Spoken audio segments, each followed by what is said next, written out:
This is the Financial Voice, coming to you live from the Harry Seymour Library and Information Center at the University of the Bahamas. Financial Voice is sponsored by the Bank of the Bahamas, Arawak Port Development, the Fidelity Group of Companies, the Bahamas Institute of Chartered Accountants, Water and Sewage, Focol, Shield Insurance, Sun Oil, IRCA, Leno Corporate Services, Atlantic Medical Insurance, and Cable Bahamas.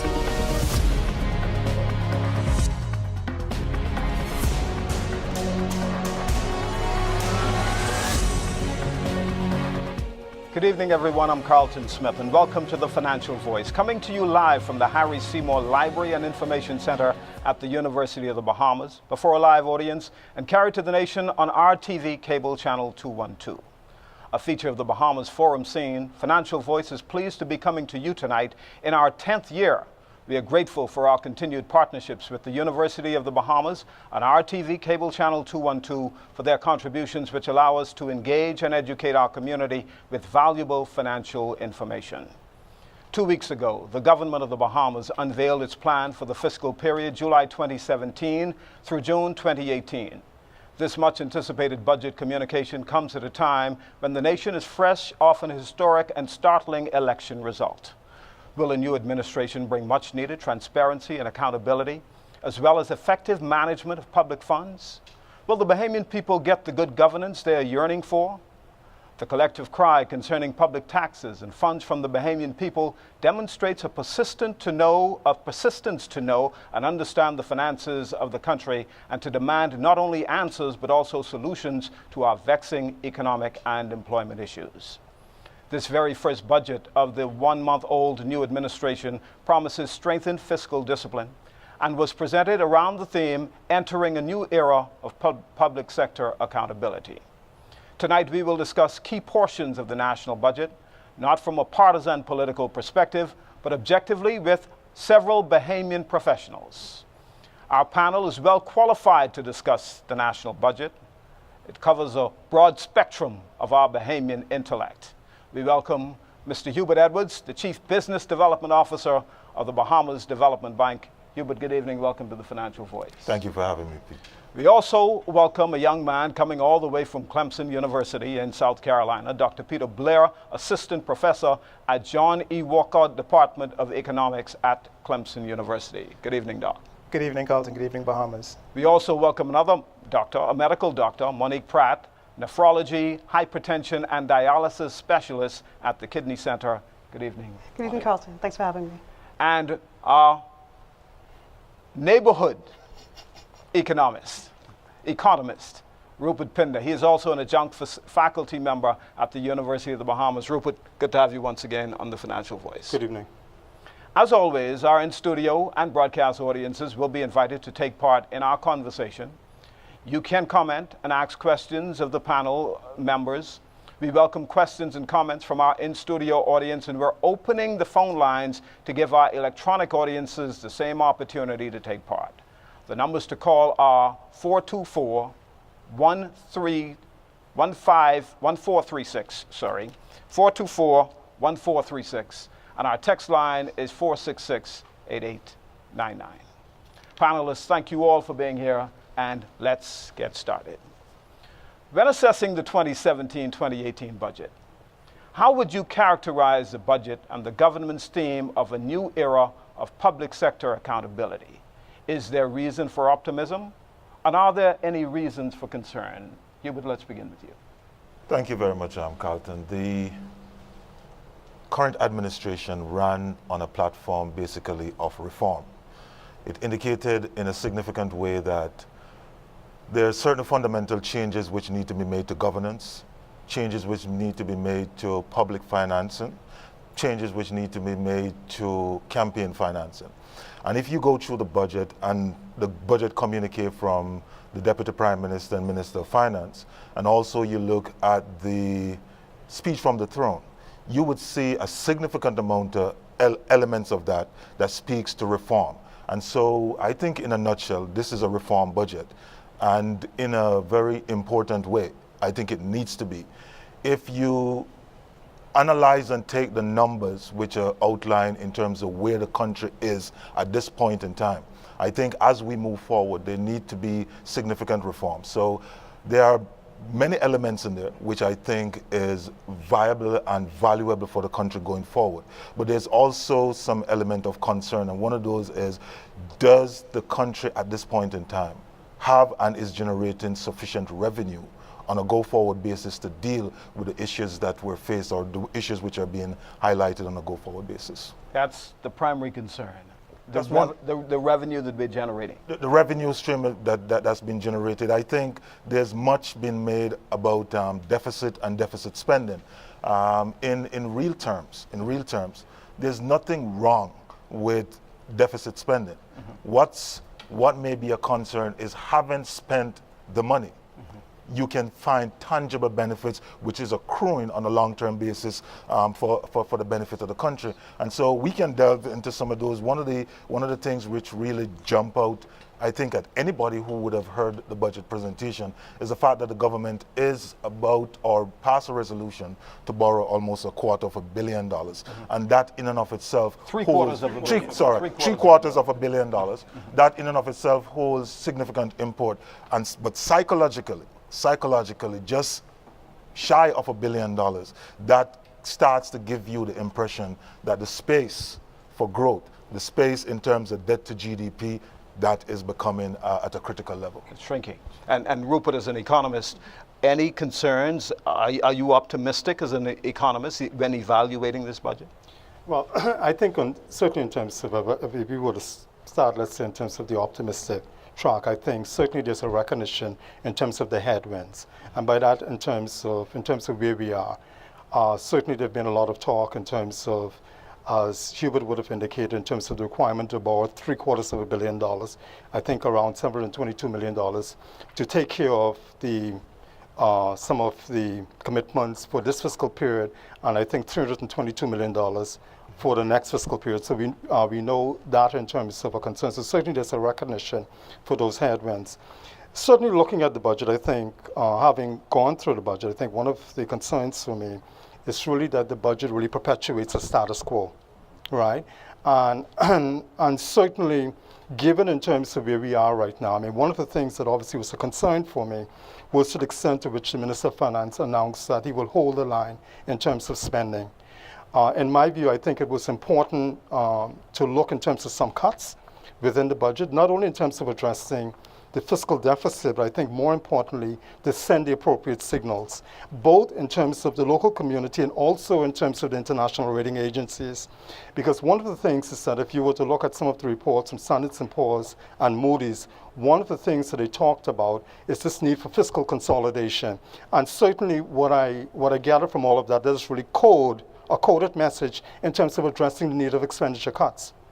One of the things that you would see that one of the hallmarks in terms of the election cycle was the excessive spending, right? And I think it was very important at the very outset to send the appropriate signals that things have changed and there is a need for reform.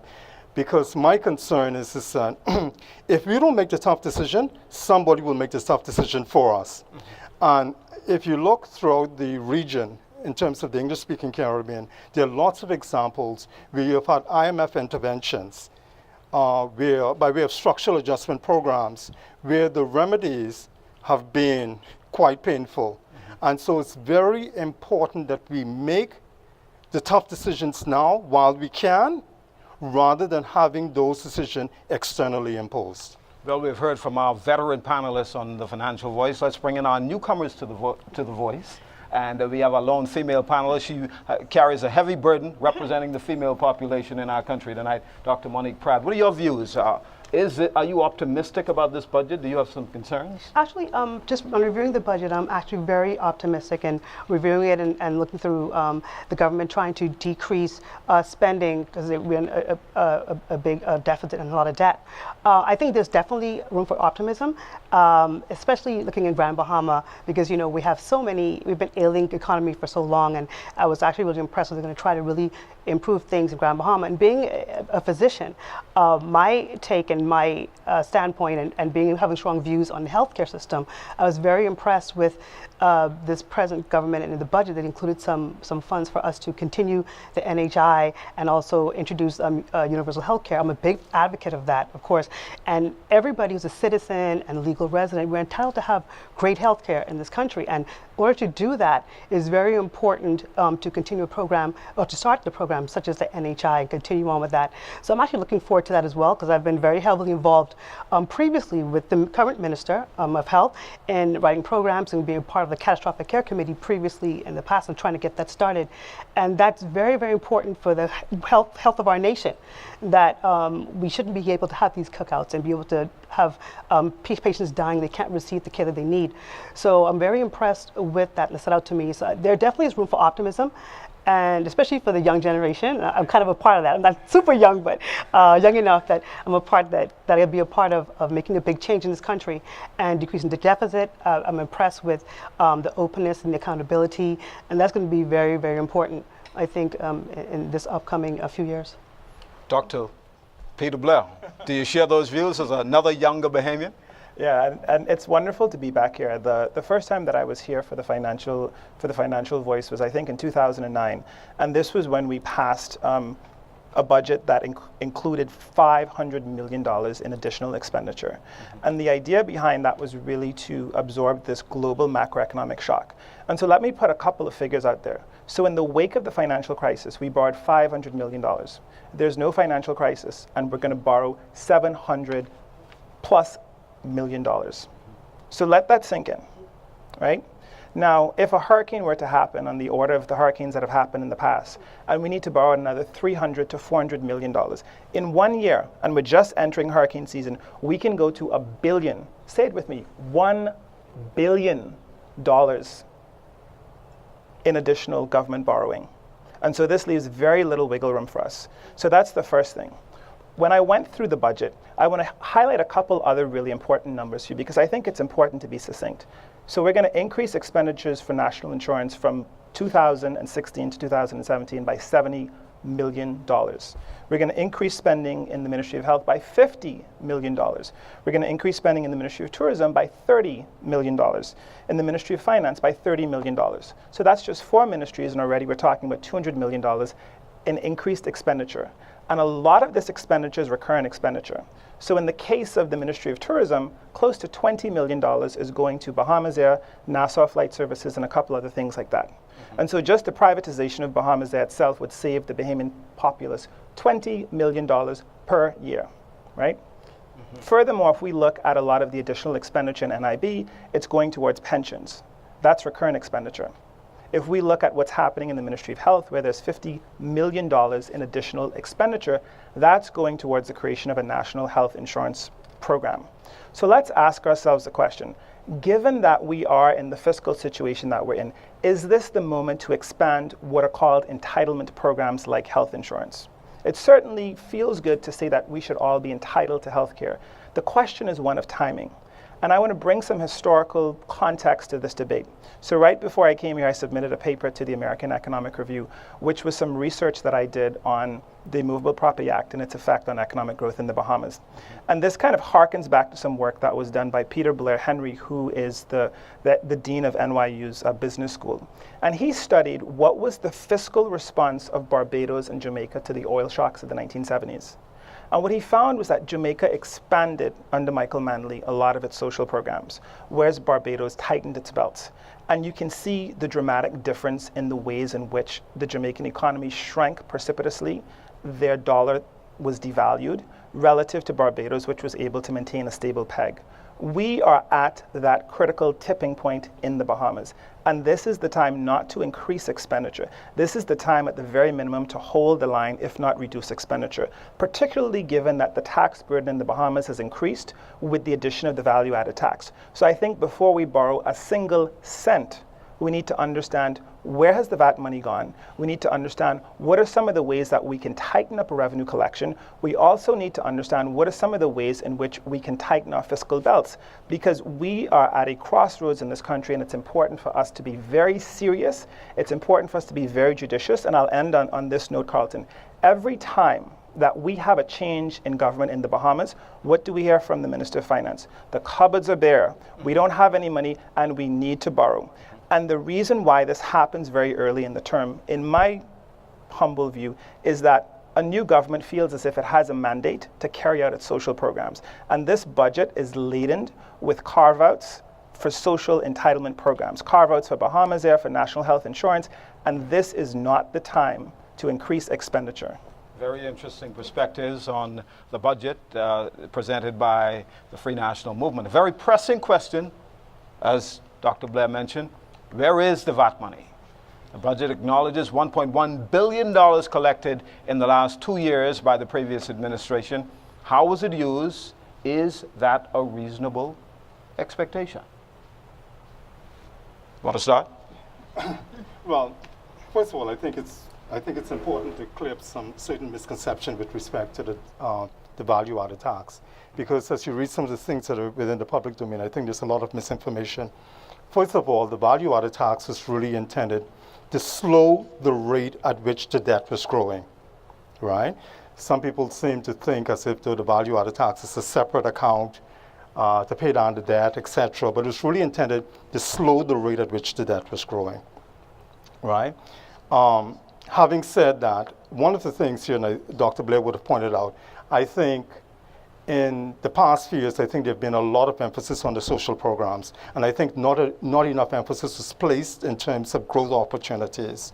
And one of the things here is that if, again, you come back to some of the reports with respect from the international rating agencies, and one of the things that they keep talking about in terms of the low prospects for growth. The growth of the economy is very important to create the revenue buoyancy, right? To be able to increase the amount of revenues that the government can take in. So that's very important. So any sort of tax initiative that is undertaken has to take in consideration any sort of growth opportunities.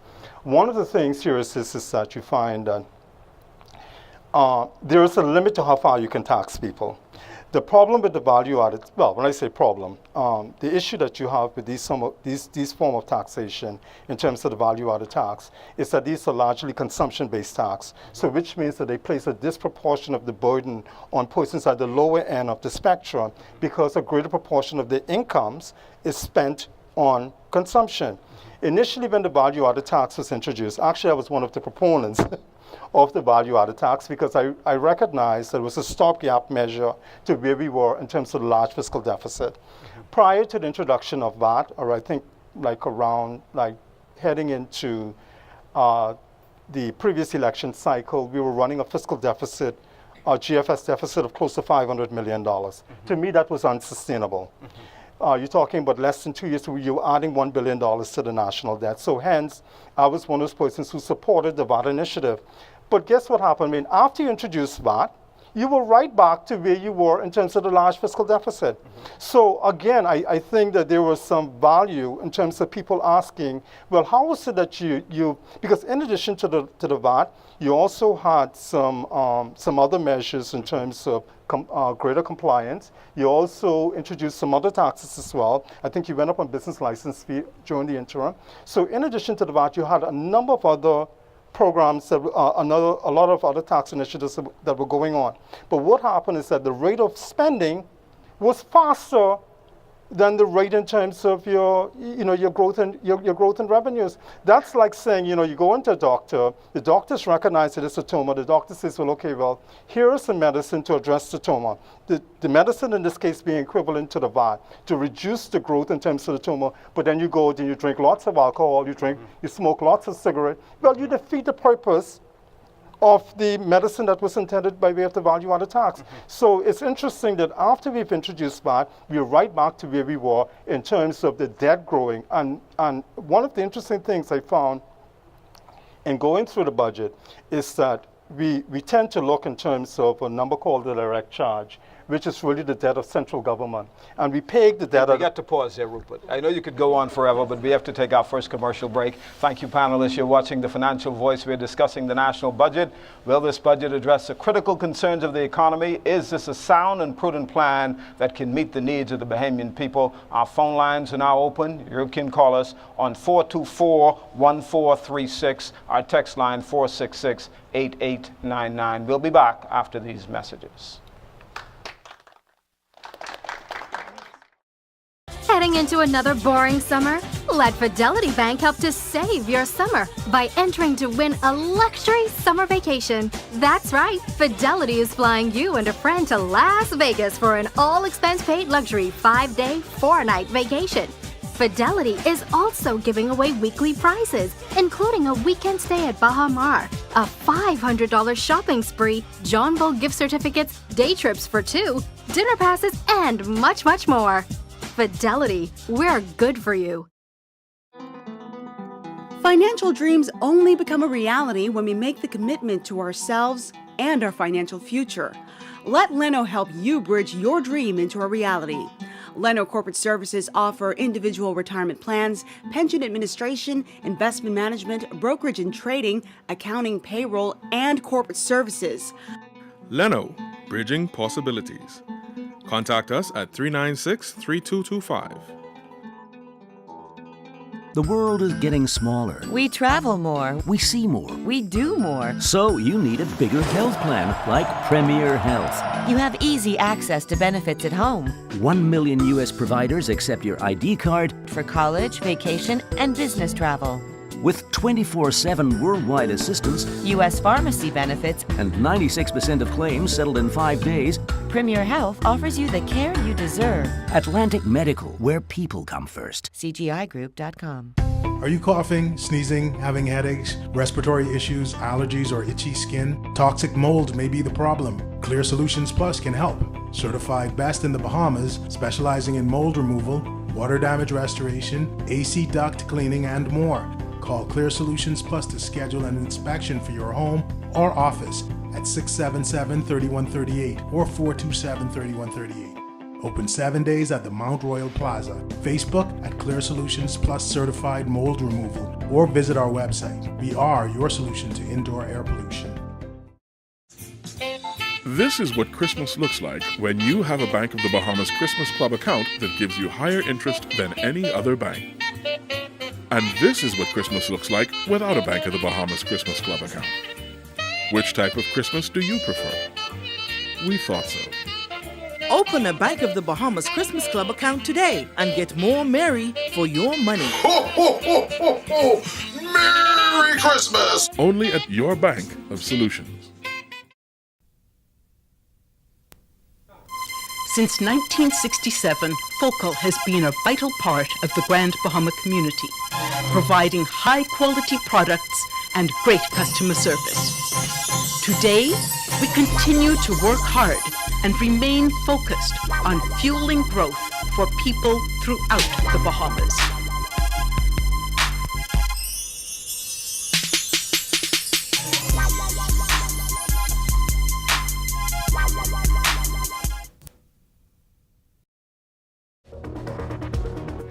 Financial Voice is sponsored by the Bank of the Bahamas, Arawak Port Development, the Fidelity Group of Companies, the Bahamas Institute of Chartered Accountants, Water and Sewage, Focal, Shield Insurance, Sun Oil, IRCA, Leno Corporate Services, Atlantic Medical Insurance, and Cable Bahamas.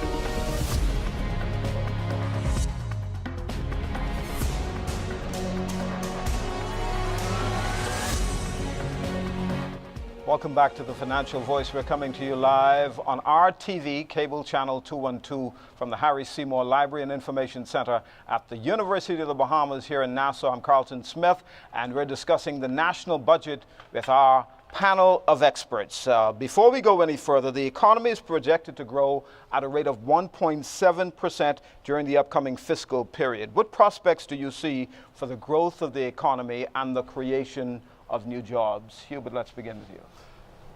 I think when you look at the budget, there are two things which jump out at me. One is the focus on Grand Bahama, and the second one is the focus on the inner city. I think while I would wish for there to have been greater quantification of how these projects would be funded, I think they hold great import for the country going forward. If we can find effective ways of unleashing the potential within the inner city, of creating economies and microeconomies within the over-the-hill community, I think we are well on the path. Because when you think of the ripple effect and the spin-off and the spillovers and whatever else you want to consider that as, right, I think that holds great import. Grand Bahama not only holds significant import for that island in and of itself, but as I see it, should be part and parcel of the central development of the entire country. The Freeport area, in my view, is underutilized. From a strategic point of view, there's huge opportunity, there's huge capacity. I did a speech at the Grand Bahama Outlook, which argues that Grand Bahama should become a center of excellence for industrial concerns.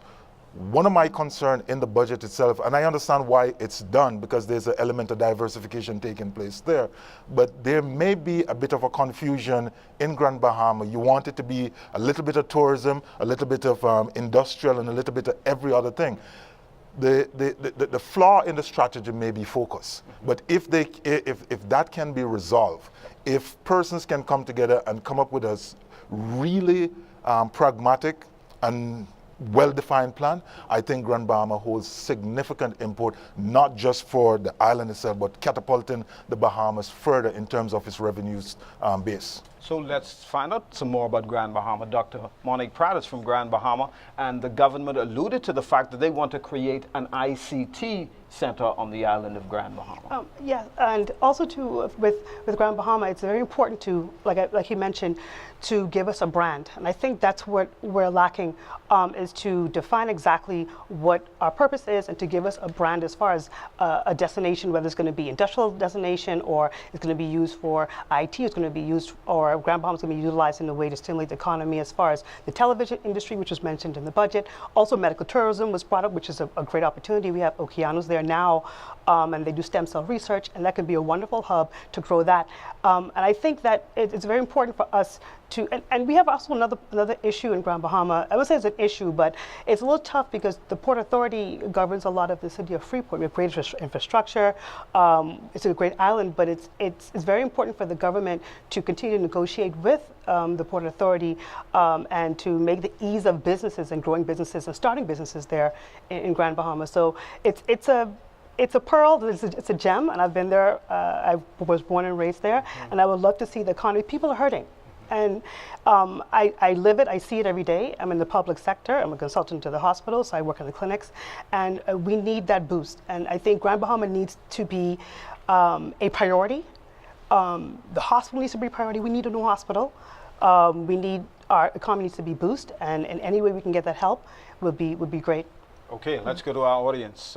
We have questions from the audience tonight. Our first question comes from a young lady right at the front. She will introduce herself. All we ask is you introduce yourself, and you can direct your question to one member of the panel or to all members of the panel. Okay, good evening, everybody. My name is Roy Andine, and my first question is for Dr. Blair. Dr. Blair, earlier you mentioned the historical context of the budget plan. What I wanted to know is this typical for successive governments? I know you mentioned social programs or social program expansion in light of a big deficit. Is that something that we've historically done, or has there been a government that's invested in infrastructure or programs, I think that's the Keynesian model, to help to drive economic development? That's my first question. And my second question is an open question, and that is, are there any policies that are in the budget that make you feel optimistic about the way that the government intends to attract foreign direct investment and to stimulate SME development in the country? Well, Roy, and thank you so much for being here tonight, and thank you for your question. One of the things that's interesting about the timing of elections in the Bahamas is they tend to be around May-ish. And so they tend to be right before a new budget is coming into place, right? And so what this does is the political economy of it is it allows an incoming government rather, to say, this isn't our budget. The other people left the cupboards bare. We need to borrow so that we can fulfill the election promises. And you see that replete throughout this budget. This happened under the FNM, this happened under the PLP, so it's a part of the political playbook. Here's what we can do to break that cycle. We could have electoral reform where we say that elections are going to happen not right before the budget is due, but in the middle of the year. So let's have elections, say sometime in December, or let's say November, and we just have that fixed. And so when you come off of an election, you inherit a budget, but you still have money that's already been allocated, and you have 6 months in order to do that. Moreover, let's have it legislated so that when you enter an election, you have a proposed budget, and before you make that proposed budget as a party, you have access to the finances of the country to say, given what we know about the finances, this is what we're going to promise in our manifesto. So I think those two things would go a very far away in terms of promoting the ideals of accountability and transparency that the Prime Minister is committed to. So, Rupert, do you want to address the second question? I just want to add a bit in terms of the modeling aspect of it. Okay. Because I think historically, certainly in terms of if you were to look, let us say the Bahamas post-majority rule, I think there's a lot of a social stance, more or less, in terms of you see a lot of the social programs, etc. But there was a period during the 1990s where I think we went through a period in terms of a little bit more focused towards business, because you saw a lot by way of the divestment strategies. You saw a lot by way of the privatization. So again, the budget in some cases has to reflect an underlying philosophical thinking.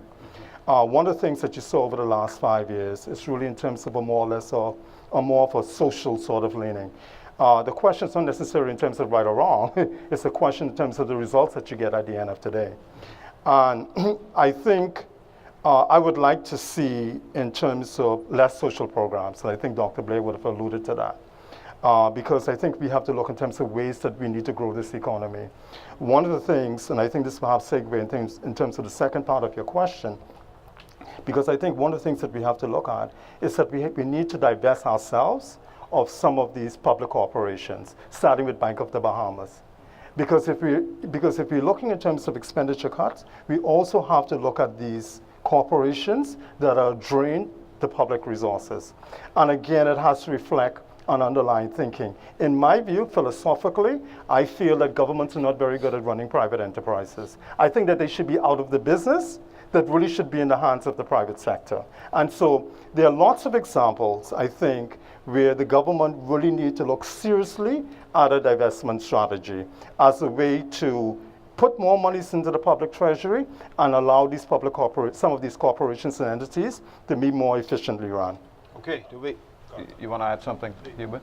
Yeah, to speak directly to the question, the items in the budget which may speak to small and medium-sized entity is the fact that the budget has outlined that alongside the incentives which have been given to larger international corporations, the government is also willing to afford local entities the same sort of a consideration. But to take that a bit further from a more from a strategic perspective, I think the government and governments across the board in the Bahamas needs to become more facilitative. They need to see themselves as not being in business, but facilitating the environment within which business can thrive. I had a session recently, and we said, think about this. You have a young lady or a young man sitting someplace in Baintown, and they're trying to dream themselves into a better future. But they come up on this headroom because they keep thinking it's not possible. It's not possible. But if the government was to create an environment where the greater your dream and the more effective your dream is, the greater you'll be facilitated, then all of a sudden the bonds which hold that individual from dreaming big then falls away. And so that's why I tie that back to the point I made earlier. If you can unleash this mental energy, this mental power which is sitting within, for the most part, the lower socioeconomic grouping that sitting in these communities, the Bahamas have the potential to make a quantum leap, because one of the struggles that we have when we talk about, 1.7% growth or 5% growth next year, these are linear growth, just bit by bit, drip, drip. We need to have kind of a quantum shift 1 year or over a period of time in order to shift this economy to the point where it now starts to afford its populace greater standard of living. And if that doesn't happen and we continue on the same trend in terms of our debt, there is going to come a tipping point. There is going to come a moment where the critical mass is reached, and there are some examples south of the border here, which tells you that that is not a good place to be. Okay. For the first, before I let you go, we have to get to this point. Before, for the first time in our history, the new Prime Minister is not an attorney, but is in fact a medical doctor. So let's assess some of the attention that was given to health care in this particular budget. Let's talk about what the budget has allocated for healthcare. $40 million for the Public Hospitals Authority, National Health Insurance. Should the new administration continue the plan with NHI? Dr. Yeah, I'd like to weigh in on that. Definitely, like I mentioned before, I'm an advocate for NHI and universal health care. $40 million, it's not a lot. Not a lot at all, but it's a start. And the minister, Dr. Sands, he's going to make good use of that money for us. But like I mentioned, it should be continued. He's allotted $10 million for staffing and administration costs. $15 million will go to improving primary health care services, which means improving infrastructures, the clinics, getting things up to par. And the remaining $15 million he was going to possibly dedicate to catastrophic care, which in itself is very, very costly. It's very expensive. $15 million is not near enough, but I'll take it. We'll take it and try to make it work. And I think as it blossoms onto itself, we'll have some room that will start to fund itself and not be dependent upon government funds. But it's definitely important. And like I mentioned, the money's not enough, but we'll make it work. I'll take it. It's better than nothing. So is this a realistic objective, universal health care? Countries around the world have struggled with this concept of providing health care for all through the public purse. Is this realistic? Do we have the infrastructure in place to support this universal health care concept? Right now, we don't, but that's where a part of the money's going in improving the infrastructure, improving the clinics, creating more mini hospitals. It's definitely doable and it's practical. Patients need top health care. Sometimes they can't afford it, and you shouldn't die because you cannot afford adequate health care. Where, as far as sustainability, that's hard to say right now. I think the government's having a little tough time figuring out if that's going to be sustainable, which it will. But we have to find a way, and it definitely is practical, definitely practical, and needed. I want to speak to that. Yes, sure. So one of the big issues over the past few years in the United States has been the passage of the Affordable Care Act under President Obama. And what we see from the United States, and this is even coming from the economics literature, is that more spending doesn't equal better outcomes. So the first thing that we need to do is we need to take inventory of what healthcare is afforded to people. The University of the Bahamas should take a leadership role in terms of commissioning a study of healthcare in the Bahamas. What are the issues? What are the problems? The second thing is we really need to talk about preventative care. We have a huge epidemic in the Bahamas of obesity, and that complicates any kind of treatment that you want to afford. And so what can we do in terms of promoting healthy eating, promoting exercise that would actually reduce our cost? We have to stop thinking about healthcare as a right that does not have any responsibilities. And I totally agree with that. And I think a part that concerned me, and it was a little disappointing in the budget, I would say, was the goal was to, of course, you want to reduce taxes and help, but the food items they were reducing taxes on was a bit concerning. Okay. I'm on the news every night, ask the doctor, telling people how to eat healthy, exercise. Our main problem in this country is diabetes, hypertension, obesity, poor health. But yet, in the budget, they spoke about decreasing taxes on chips and cookies and cakes and ice creams and processed foods. Why not decrease the tax? They're already cheap. I mean, I would say cheap, but they're already reasonable priced. Why decrease the taxes on not canned vegetables, as he mentioned, but fresh fruits and vegetables? Right. And that was my concern. Good points. Yeah. We got to go to our second commercial break. You're watching The Financial Voice. We're coming to you live from the Harry Seymour Library and Information Center at the University of the Bahamas. We'll continue our discussion on the national budget in a moment. So who really own the national container port? Boss, that's easy. The government. I do. I do. I do. I do. And one day, he will too. I do. Knock knock. Here at the Nassau Container Port, we've diversified our ownership to give hardworking Bahamians a piece of the economic pie. And we'll continue to grow so that we can give you a consistent return on your investment.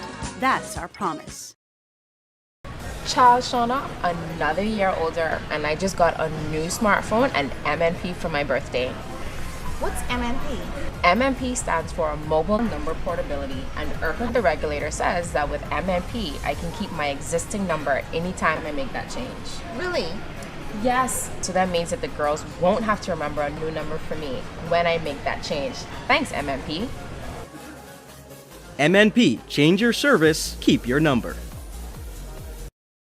Heading into another boring summer? Let Fidelity Bank help to save your summer by entering to win a luxury summer vacation. That's right, Fidelity is flying you and a friend to Las Vegas for an all-expense-paid luxury 5-day, 4-night vacation. Fidelity is also giving away weekly prizes, including a weekend stay at Baha Mar, a $500 shopping spree, John Bull gift certificates, day trips for 2, dinner passes, and much, much more. Fidelity, we're good for you. Do you have a goal in mind but need help sticking to a savings plan? BOB has a solution for you. Introducing BOB's Goal Assured Savings Plan. You set the goal and we help you achieve it. You'll benefit from structured savings, competitive interest, and special discounts on loans, plus your full amount is insured for the term of your plan. So go ahead, set your goals and achieve them with BOB's Goal Assured Savings Plan. Only at BOB, your bank of solutions. Are you coughing, sneezing, having headaches, respiratory issues, allergies, or itchy skin? Toxic mold may be the problem. Clear Solutions Plus can help. Certified best in the Bahamas, specializing in mold removal, water damage restoration, AC duct cleaning, and more. Call Clear Solutions Plus to schedule an inspection for your home or office at 677-3138 or 427-3138. Open 7 days at the Mount Royal Plaza. Facebook at Clear Solutions Plus Certified Mold Removal, or visit our website. We are your solution to indoor air pollution. Do you want to be able to access information on your water account, view your bill statements, pay your bills, and see your consumption history, and do it all from the convenience of your smartphone? To sign up, all you need is an email address, your account, and meter numbers. It's quick, it's easy, and it works. Water and Sewage Mobile, available for download now. Go ahead, give it a try. The Water and Sewage Corporation, committed to growth, committed to quality. The world is getting smaller. We travel more. We see more. We do more. So you need a bigger health plan like Premier Health. You have easy access to benefits at home. 1 million U.S. providers accept your ID card for college, vacation, and business travel. With 24/7 worldwide assistance, U.S. pharmacy benefits, and 96% of claims settled in 5 days, Premier Health offers you the care you deserve. Atlantic Medical, where people come first. CGIGroup.com. Financial dreams only become a reality when we make the commitment to ourselves and our financial future. Let Leno help you bridge your dream into a reality. Leno Corporate Services offer individual retirement plans, pension administration, investment management, brokerage and trading, accounting, payroll, and corporate services. Leno, bridging possibilities. Contact us at 396-3225.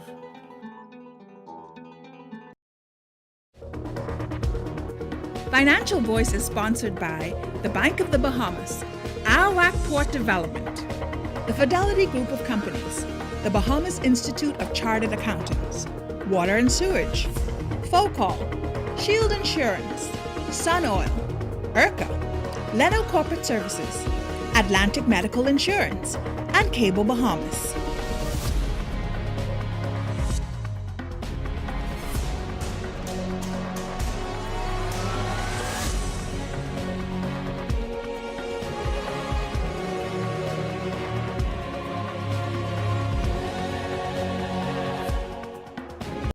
Welcome back to the Financial Voice. We're coming to you live on our TV cable channel 212 from the Harry Seymour Library and Information Center at the University of the Bahamas here in Nassau.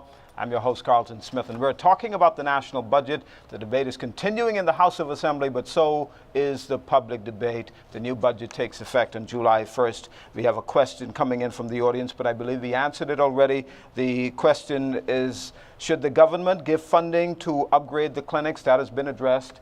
The government is giving funding to assist with the upgrade of the clinics as part of their primary health care rollout. And what about catastrophic care? They're investing $15 million, according to Dr. Monique Pratt, for catastrophic care. We have another question from our audience tonight. Please introduce yourself. Good evening. My name is George Darville. My question is the debt to GDP ratio. It's currently pegged at about 70% or something like that. These governments do not seem to take that very seriously. From the panel, can you explain why that is and what exactly is the debt to GDP ratio? Secondly, I think it's a drag on the economy. And my second question would be, where are we headed with this national health insurance? Are we going to fund that by the government, or are we, as employers and individuals, going to pay for that as a tax? Debt to GDP ratio in layman's terms, Rupert, to explain for the audience what is the debt to GDP ratio. Well, the debt itself is obviously in terms of what the government owes, right? Whether it be our local creditors or international creditors. And the debt that they look at is really in terms of, that is quoted in the budget, is really the debt which is owed by the central government. In other words, excluding the debt of the public corporations. And when we look at the debt of the public corporations, we're talking about the Bahamas Electricity Corporation, Water and Sewage, the Bahamas Development Bank, etc. What is interesting about those public corporations is that those public corporations are not in a position to service their own debt. So in my view, their debt really becomes the de facto debt of the Bahamas. The figure that is being thrown about, and again, I think it's important, not just in terms of looking at any political sacred cows, so to speak, but really in terms of the need to educate people. Because the debt that you see that is quoted in several budget cycles is really the debt which is really owed by the central government. So they don't include, for the most part, the debt which is owed by the public corporations. So what is the debt right? to GDP ratio? The debt to GDP ratio is around 70%, just over 70%. So how do you explain that? How do you explain the debt and the GDP? What is the GDP, so people can understand what that is? The GDP is what is referred to as the gross domestic product. It's really the total income for the economy of the Bahamas. And I think that's pegged to somewhere around about $8.6 billion, somewhere thereabouts, $8.7 billion. So when you look at the debt to GDP, you're looking at what the country owes relative to its income. And so just like, for example, in the case on a personal level, you go into the bank and the bank looks at what you owe relative to your level of income. The same thing applies in the case of a country. So in the case of the Bahamas, the central government debt is like about 70, I think just over 70%. But when you include the public corporation, it's actually over 80%. And what is interesting to note is that the IMF danger threshold is actually 70%, which means that even if you were to look at the debt which is owed by the central government, by the IMF standards, we have passed the danger threshold. And so for the second part of that question, and I want to give that to Hubert, about the payment for national health insurance. We have allocated some funds in the budget, but should we be thinking realistically about another tax, or should we be funding that from the public purse? Well, when you look at the budget communique, there was a clear indication that there'll be no new tax. That doesn't necessarily mean that there may not be an increase in existing tax. But I think as far as NHI is concerned, we should take a step back. Because if we continue the conversation which was started with NHI, I think we are going to end up in the wrong place. The conversation was, how do we fund this? And it ought not to have started there. It should have started, how do we reform healthcare in the Bahamas? Because as a simple example, if you take all 5 of us here and only 2 of us can afford to go to the hospital at any point in time, then chances are if there's only 2 beds, then we are okay. When you open up the door, and I'm not saying, I am pro persons being treated and persons having access to healthcare. The reality though is when you make it affordable in that manner, your plant has to be able to absorb the new capacity which will come in. Otherwise, you are still going to end up with the unintended consequence of persons not being able to access the thing. And so there has been some allocation for improvement of clinics and so on and so forth.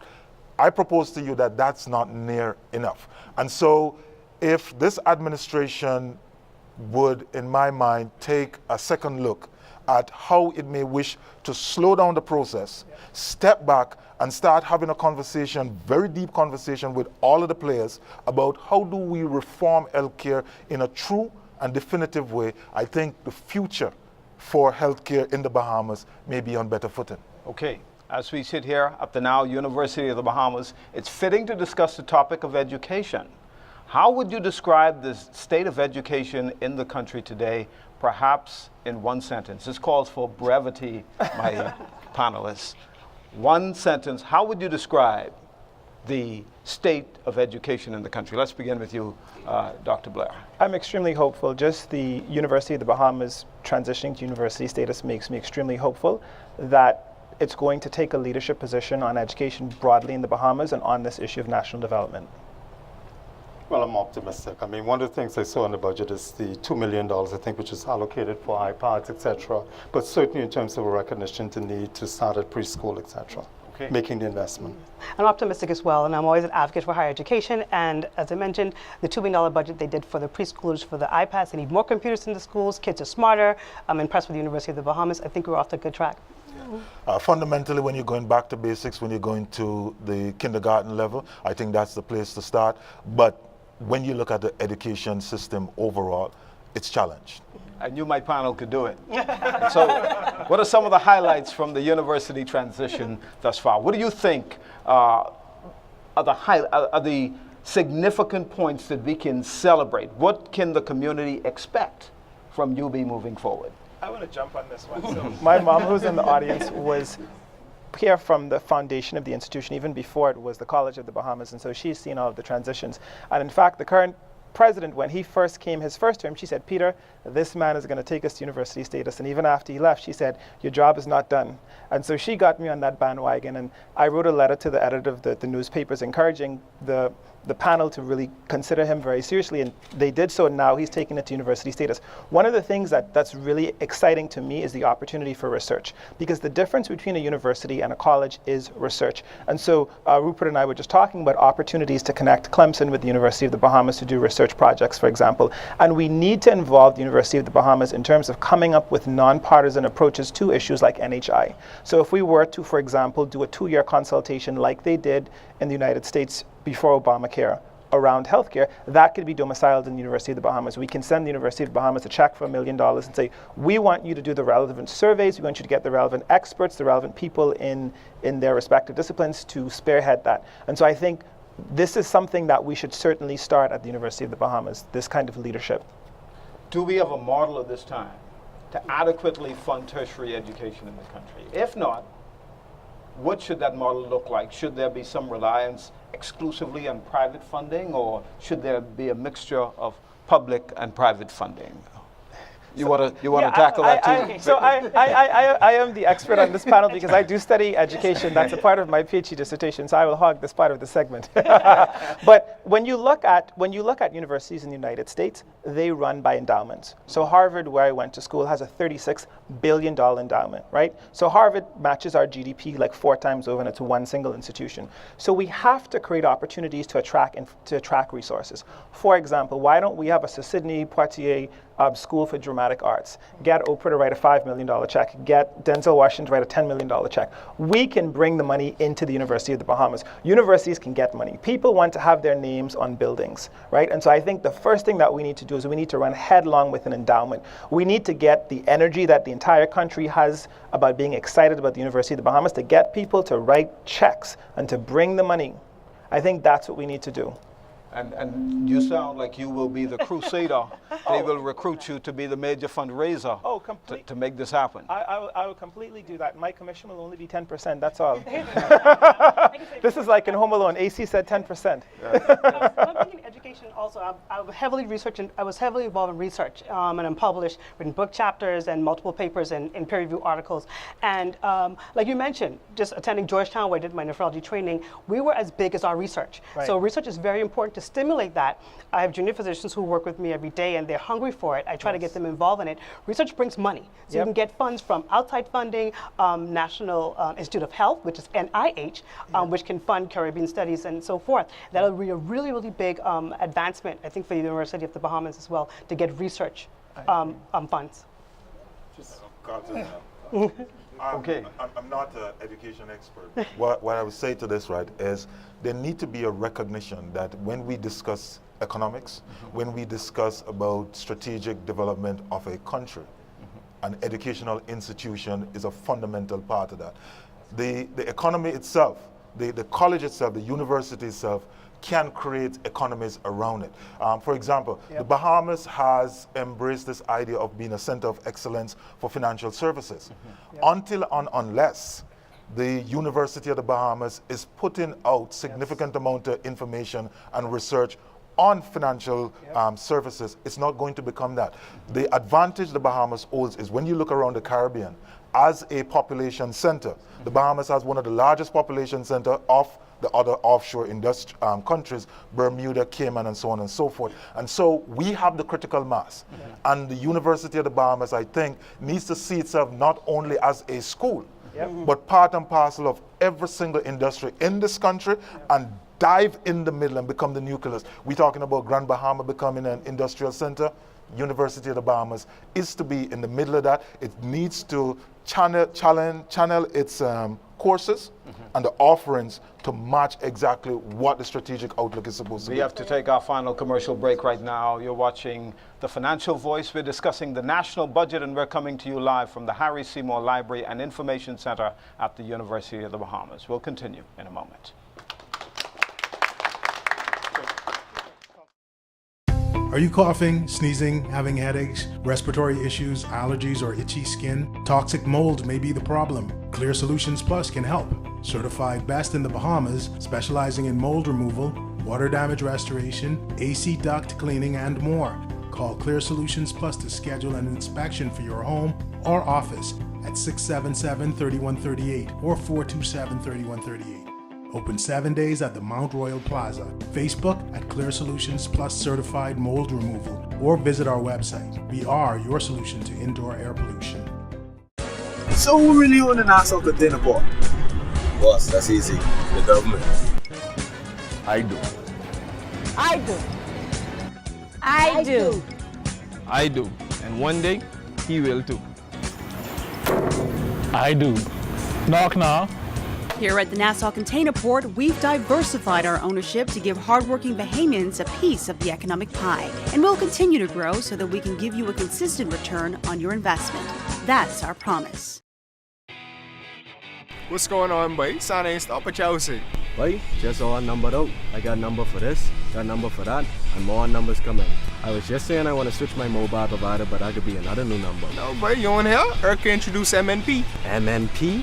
What's that? MNP, Mobile Number Portability. See, with MNP, you could switch service providers while keeping your existing number. It's so easy. Sounds good to me. MNP, change your service, keep your number. Do you have a goal in mind but need help sticking to a savings plan? BOB has a solution for you. Introducing BOB's Goal Assured Savings Plan. You set the goal and we help you achieve it. You'll benefit from structured savings, competitive interest, and special discounts on loans, plus your full amount is insured for the term of your plan. So go ahead, set your goals and achieve them with BOB's Goal Assured Savings Plan. Only at BOB, your bank of solutions.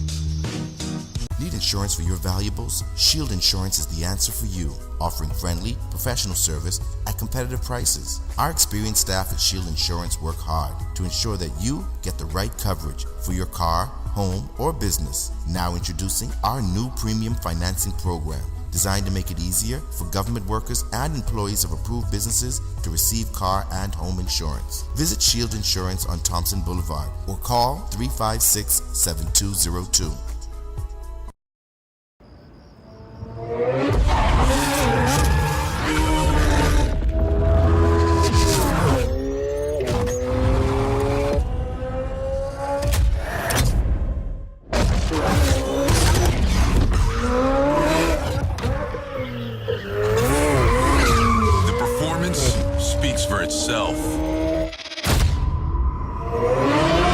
Pennzoil Synthetics, made from natural gas. Make the switch. Heading into another boring summer? Let Fidelity Bank help to save your summer by entering to win a luxury summer vacation. That's right, Fidelity is flying you and a friend to Las Vegas for an all-expense-paid luxury 5-day, 4-night vacation. Fidelity is also giving away weekly prizes, including a weekend stay at Baha Mar, a $500 shopping spree, John Bull gift certificates, day trips for 2, dinner passes, and much, much more. Fidelity, we're good for you. Financial Voice is sponsored by the Bank of the Bahamas, Arawak Port Development, the Fidelity Group of Companies, the Bahamas Institute of Chartered Accountants, Water and Sewage, Focall, Shield Insurance, Sun Oil, IRCA, Leno Corporate Services, Atlantic Medical Insurance, and Cable Bahamas.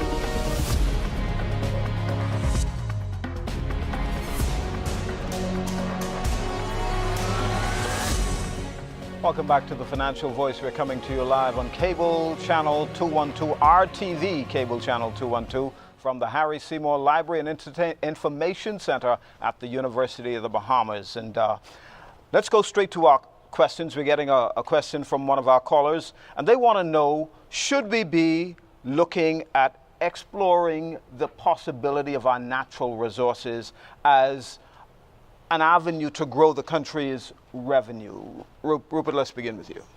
I know there's been a lot of discussion in terms of our natural resources. One of the things here is that you find, for example, if you were to look less in terms of the African continent, I mean, there's a lot by way of natural resources, but a lot of the value added is really created to the extent to which you can process.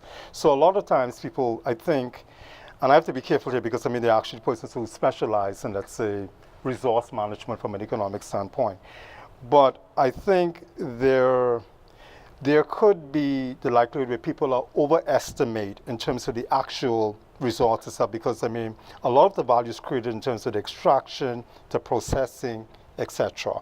But again, I think that there is room for us to really go and explore in terms of what is there, and obviously to ensure that we're getting the appropriate value. But bearing in mind that in a lot of cases, the money is really in the value added in terms of the processing side of it, and not just the natural resource itself. Is there an opportunity for us to utilize UB as a research center to determine the validity of the claim? Right. So Carlton, the first thing we need to do is have an inventory of what natural resources we have, and we need to say what's the value of those. So to put that in perspective, in Grand Bahama, we have the extraction of aragonite, and the Bahama Rock Company, once it started extracting in the Bahamas, its stock value went up by $1 billion. And so what that says to me is they extracted $1 billion worth of stuff from our seabed, right? And so in addition to that, we have some of the finest fisheries in the world. So Prescott Smith, he has tons of information about the natural resources in the Bahamas, and we just don't know that. We have Dominicans, Puerto Ricans, Cubans fishing our waters, and our young people don't know how to fish. And so even in terms of how we train our people, that needs to happen. So first thing, we need an inventory of what the natural resources are. The second thing is we need to align our economy in a way that's consistent with it. It's not just oil. It's fisheries in addition to oil. You know, Carlton, I go back to the argument I made earlier, where there's a need to be facilitative. When you look at marine resources, for example, it's out there. It's a big, deep, wide blue sea. There are lots of things below the water, right? As Rupert, I think, admonishes, do not look at all of the sands which is available in the Bahamas, because you have to do something with it. But it's there, and it belongs to the Bahamas. The question, therefore, are we looking at 5, 10, 15 years down the road, and how are we going to facilitate that? One of the things which the Bahamas suffers from is a challenge on some of the other inputs into production. So the amount of the population size is limited. How do you fix that? We have far-flung islands. Inagua, for example. Inagua has maybe a 1 horse town, basically salt. But are there spin-off? Are there connectivities? Are there ways in which we can use our fiscal strategies to drive an economy in Grand Bahama? Like, for example, you say you have salt, you have a lot of unfished area down there. Could you say to an entity, you're going to come into the Bahamas because you want to come, but guess what? If you want these concessions that we are given, you are going to get those concessions if you go to Inagua. And when you go to Inagua, you're not just going there because we have a plan, a strategic plan to make you the nucleus. But there are certain industries and certain economies that we are going to build around you being there. And so if we start to think about it like that, I think over time we'll be able to better harness the resources that we have. Because right now what you're doing, you're looking at it and say, geez, it's big, it's wide, how are we going to deal with it? But you have to bite this off one bit at a time. And I think if we take a strategic approach to it, it can be done. We have our next question from our audience. Please, sir, give your name and let us know who you are. Good evening. My name is Devon Darling. I'm a venture capitalist, and so one thing that I've noticed in my profession is by financing different types of entrepreneurial ventures that has a great potential to stimulate growth in any country. But at the same time, looking at a small nation like the Bahamas, one of the big things that is limiting is finance. And so I'm very curious to get your viewpoints on what are some of the things that the Bahamian government should be doing to mobilize third-party capital to ensure that young entrepreneurs in the country have what they need in order to finance and create the growth opportunities that we spoke about tonight. I can jump on that because so I've invested in companies in Silicon Valley. So one of the companies that I've invested in is called Nebbia, and we've created a water-efficient shower head. And through a Kickstarter campaign, raised $3 million. And now the company is valued at $40 million. And the person who's the CEO of the company is someone that I mentored, Philip Winter, while I was at the University of Pennsylvania. And so I got to see his idea go from a seedling to him moving out to the Bay Area to starting this company, and then getting Tim Cook, who was the CEO of Apple, to invest in this company. And so I've seen this process. And Stefan is actually one of our shining Bahamians. He recently graduated from the Harvard Business School, and so he's just, I think you deserve a hand clap, and he's done some amazing things. I think one thing that we can do is create a regulatory framework that allows for investing, right? So for example, what are our laws concerning crowdfunding? There are certain states in the United States that don't allow for crowdfunding through things like GoFundMe and Kickstarter. And so we can definitely create that legislative framework whereby the government may not even need to put up money, but we could actually be a hub for like international money that's investing in Bahamian companies, right, that are generated by Bahamians. We could also be a hub for attracting tech companies to the Bahamas too, because we are an international port of entry. We have very amazing access to Europe, to the eastern seaboard of the United States, to South America as well too. So that's the second thing that we can do. A third thing that we could do is we actually could create a public venture fund, right? In the same way that a Harvard or a Stanford, they allocate hundreds of millions of dollars towards seeding the ideas of their students. We could have a venture fund that's national. We could also have a venture fund that's a part of the University of the Bahamas, where if we have some enterprising economists at the University of the Bahamas who has an idea, maybe their idea could be the next Nebbia, for example. You know, some things I think just need to be practically dealt with. The government, I think, has allocated about $5 million for the venture capital fund, and I think that's a step in the right direction. But there are other opportunities, and one of the opportunities I think which exists is maybe taking money from a national lottery and allocating some for idea generation to fund. Since the government already indicates it's going into the inner cities, right, over the hill, and certainly Grand Bahama, 8 Mile Rock may qualify under that same heading. Have a national lottery, carve out some of that for sports and some other things, but also carve out a portion for venture capitalists and funding, and also create an environment where more individuals at a private level gets into this venture capitalist idea. And I think if that is done, they can be a great step forward. I think one of my, just quickly to add on to that, one of my biggest concerns, and correct me if I'm wrong, but I think the government could actually develop a relationship a little bit better with some of the banks as well. Because I think sometimes entrepreneurs, when they want to open small businesses and start their own practices, it gets very difficult to get loans. And I think that's probably an avenue that maybe the government in general could communicate more with the banks, have a better relationship with them, that they'd be more willing and accepting of entrepreneurships and to be able to get small business loans, which I think is important. That I think is an obstacle. I don't. Can you maybe weigh on that? You're absolutely right. If I wanted to go into Commonwealth Bank to get a Lexus, I would get a check for $40,000 right away. But if I said, look, I want to start a venture fund so that I can fund Steve Vaughn's idea, they'll look at me like I'm crazy. Yes. So you're absolutely right, Monique. And we have to create the legislative framework that incentivizes banks to make those types of business loans. We have another question from the audience. Good evening. My name is Judith Blair. I'm a former faculty at the College of Bahamas. And my question is to the panelists is, how does these successive governments plan budget without a vision? Yep. If we don't have a national vision, it's like planning is going shopping and you're having a party, you don't know what kind of party you're having. You just go and shopping. And it seems as if we're so ad hoc as a people, it's just so embarrassing and very sad that we sit here debating in a vacuum a budget with no vision. I'd like to have some ideas from the panel on. That's a very interesting it's a very interesting question. Very, very interesting. My thing is not. I think it's not more of the vision. What I get concerned about, I think, more or less, especially even I'll switch it back to the healthcare situation, is not having the money up front to do things, but the sustainability, and that's what I think more. I think along with what you're saying is vision. I think the vision is good. It's just that a lot of these programs, the sustainability is more of a concern to me, and having things going on long-standing. So I think that's pretty much the point I want to make. Is sustainability is, I think, still an issue with a lot of things.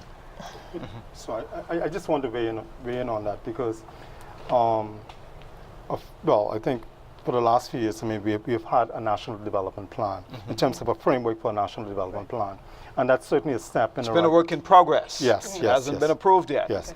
But the good thing about it is that it's certainly a step in the right direction.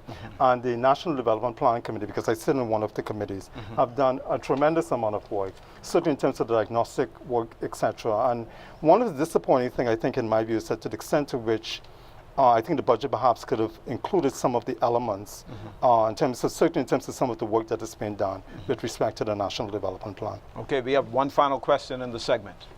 Hi, Lester Cox.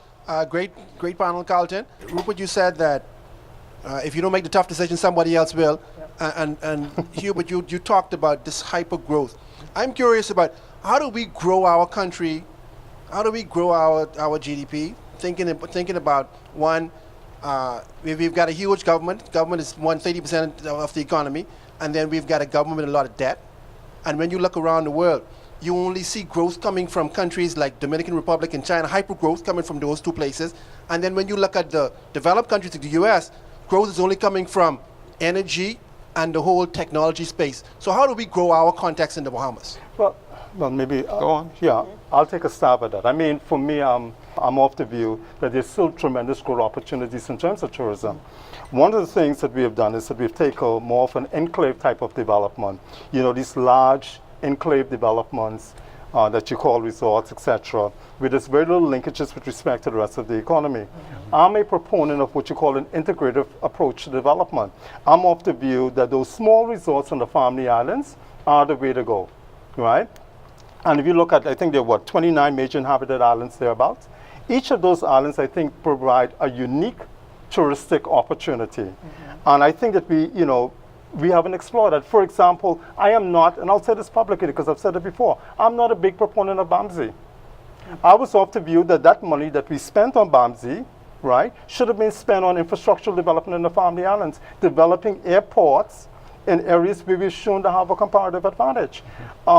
And in my view, because there have been lots of examples in the region in Latin America where we have embarked on what they call these import substitution type policies, right? These inward-looking strategies. We are not going to be able to produce a lot of these products at lower cost compared to having them imported. It sounds very good, etc., but if we have to be very careful in terms of going down that road with very limited resources. We've shown to have a comparative advantage in the area of tourism, and that's an export-led strategy. So I'm a big proponent in terms of Family Island, touristic development, particularly when you look at the low population density, and I think that that's where the future growth opportunities lie, in the Family Islands. Audience, thank you very much for your participation in that segment. We'll be right back after these messages.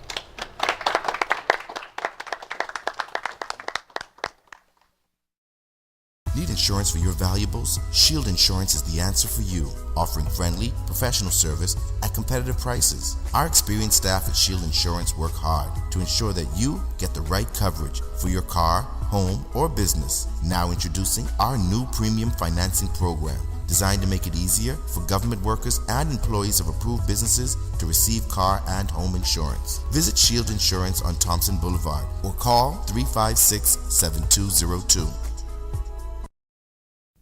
Heading into another boring summer? Let Fidelity Bank help to save your summer by entering to win a luxury summer vacation. That's right, Fidelity is flying you and a friend to Las Vegas for an all-expense-paid luxury 5-day, 4-night vacation.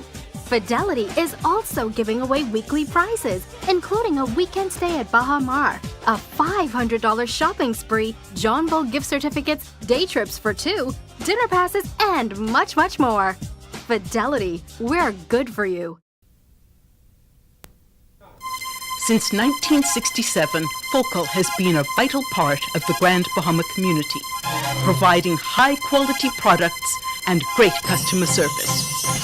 Today, we continue to work hard and remain focused on fueling growth for people throughout the Bahamas.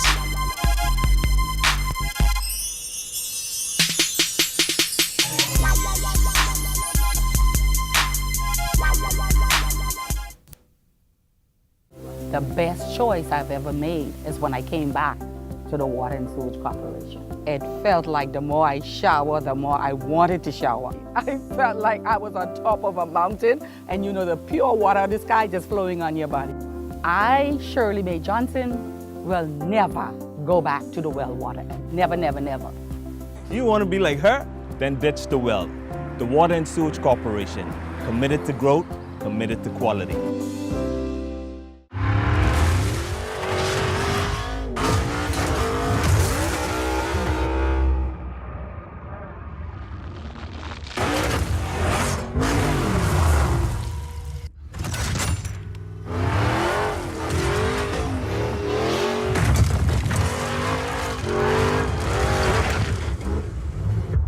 Performance speaks for itself. Pennzoil Synthetics, made from natural gas. Make the switch.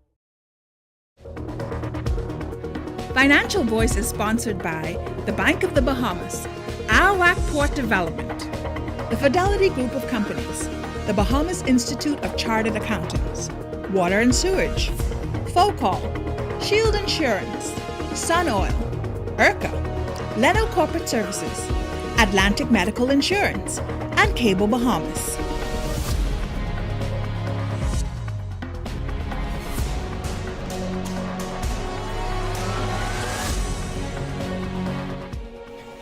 Welcome back to the Financial Voice. We're coming to you live on RTV Cable Channel 212 from the Harry Seymour Library and Information Center at the University of the Bahamas. I'm your host, Carlton Smith. We're discussing the national budget. We have had many different perspectives on the national budget so far. In this final segment, we'll concentrate on recommendations. So, panelists, what recommendations would you provide this current administration on how to grow the Bahamian economy and put it on a firm footing moving forward? We begin with you, Hubert. Thanks, Carlton. I will jump off by trying to take a stab at the second part of Lester's question, the question which was asked earlier. If we make the argument that there are so many things in the Bahamas which is below their optimal level, like, for example, our use of fossil fuel at this point in time crowds out a significant amount of our funding. If we make that argument, then embracing newer and more efficient technology suddenly opens up a lot of earning space. So when you're talking about securing hypergrowth, one of the things is to look fundamentally at the construct of the economy and try to fix those things that don't work, fix the things which are draining resources, fix the things which are limiting our efficiencies, and in that way you automatically expand what you already have.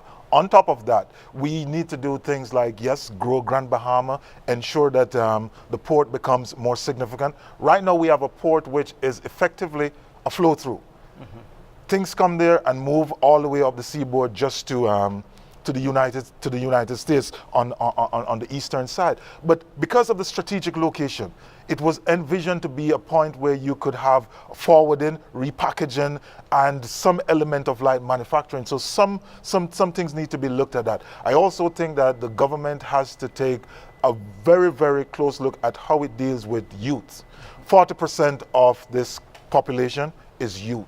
And so a lot of energy need to be placed in how do you ensure that, some of those persons are going to be brilliant at school, they're going to come to UB, but what about those who don't? How do you harness their skill? How do you leverage the orange economy? These days, creativity is at the fingertip of everybody just by having sometimes a smartphone. How do we leverage the Bahamas into the new era of creativity and innovation? And the last point I want to make is that there need to be a philosophy, if you will, of pushing this economy through private sector. If you start to drive things through private sector and you stay as regulator and facilitator, ultimately at the end of the day, you're going to get greater efficiency, and I think that's the way to grow the economy. Dr. Monique Pratt. Yeah, so just a few thoughts. The first thing I would like to emphasize is definitely education. I think the government should continue to put a lot of funds and emphasis on educating the Bahamians. We have a lot of young, bright minds, and with that will come generation of new ideas and increase in ideas for small businesses and entrepreneurship. So I think that we definitely should do that. Second of all, use our natural resources. We have all the different islands have a gift, something that's unique.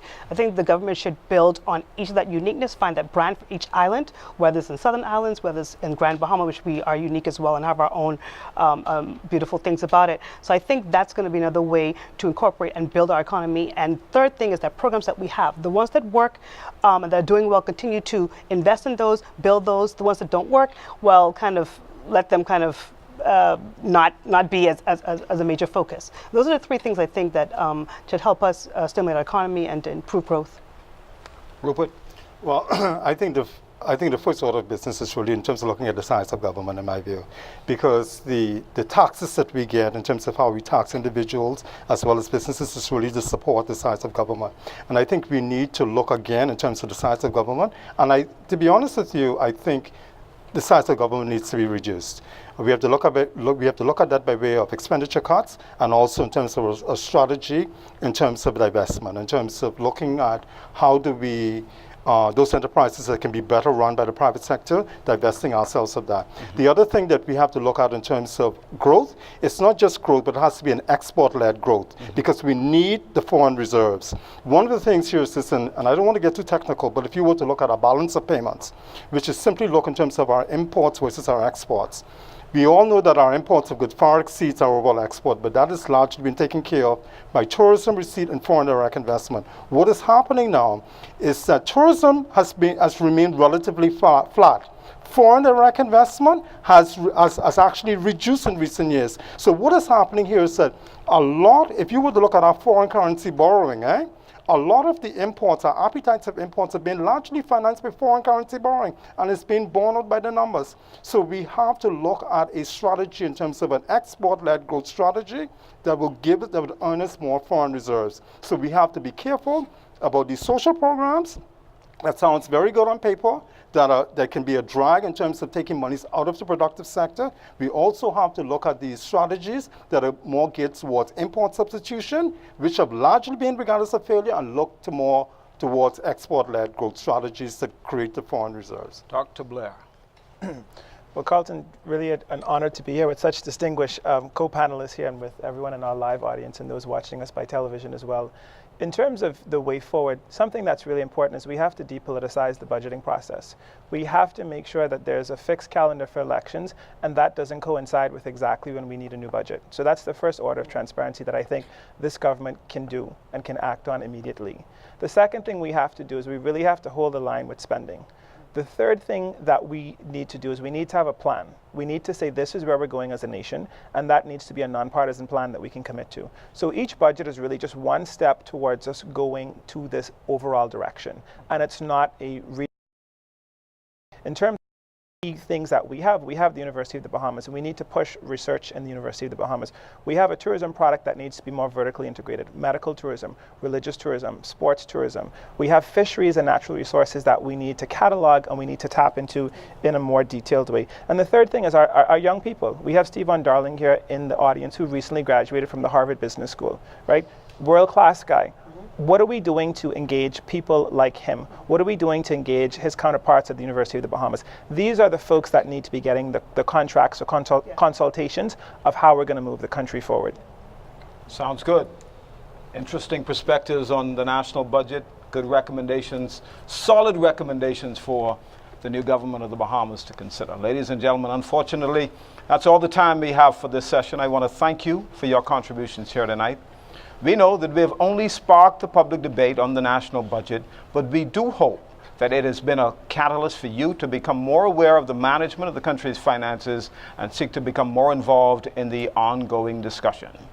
TCL Group, anchored by the Counselors Limited, is the producer of The Financial Voice. TCL's executive producer, Joan Aubrey, and a fine team of professionals are deeply grateful to our distinguished panel tonight: Dr. Monique Pratt, Mr. Hubert Edwards, Dr. Peter Blair, and Mr. Rupert Pinder. Special thanks also to our partners, the University of the Bahamas and RTV Cable Channel 212, to all of our in-studio guests, and to you, our television audience. The Financial Voice is always enhanced by your participation. For everyone at the Counselors Limited, I'm Carlton Smith. Good night.